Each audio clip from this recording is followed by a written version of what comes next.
మా పల్లెటూరు పద్ధతిలో నచ్చితే లైక్ చేయండి, నలుగురికి షేర్ చేయండి ఫ్రెండ్స్. పంచాంగం ఉగాది రోజు పంచాంగం చెప్తున్నారండి. అలాగే పంతులు గారికి ప్రతి ఇంటి నుంచి కూడా కూరగాయలు బియ్యం అన్నీ పట్టుకొని వెళ్తామండి. పట్టుకొని వెళ్ళి ఒక రచ్చబండ అని ఉంటుంది, ఆ రచ్చబండ కాడ కూర్చొని అందరం కూడా పంచాంగం వింటామండి. పెద్దలు చిన్నలు అందరికీ. ఇంకో పంతులు గారికి వచ్చిన కాయగూరలు అయ్యండి, డబ్బులు కూడా. ఇంకోటి కొత్త పంచాంగం ఇదేనండి. పంతులు గారు ఎన్ని వర్షాలు పడతాయి, ఆవులు కాసేవాళ్ళు ఎవరు, ఎందుకంటే పల్లెటూరులో రైతులకి ఇవే మెయిన్ ఇంపార్టెంట్ అండి. ఆవులు కాసేవాళ్ళు శ్రీకృష్ణ పరమేశ్వరం చెప్పారు, అందుకే శ్రీకృష్ణుడు ఉన్నారు కాబట్టి సుభిక్షంగా ఉంటుందని కూడా పంతులు గారు చెప్పడం జరిగింది.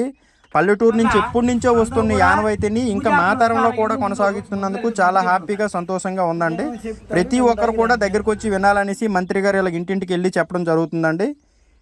చూడండి, చాలా హ్యాపీగా ఫీల్ అవుతాం ఇలాగా మేము.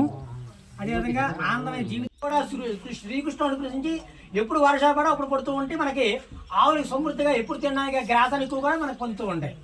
అదే 4 భాగములు భూమి యందు వర్షిస్తూ ఉంటుంది, 7 భాగములు వర్షం సముద్రం. అంతరించిపోతున్న కళల్ని మళ్ళీ తిరిగి తీయడం అంటామండి. ప్రతి ఊర్లో కూడా మా పల్లెటూర్లు అంటే ఎలా జరుగుతుంది. నచ్చితే లైక్ చేసి నాకు ఫాలో చేయండి ఫ్రెండ్స్. మరిన్ని వీడియో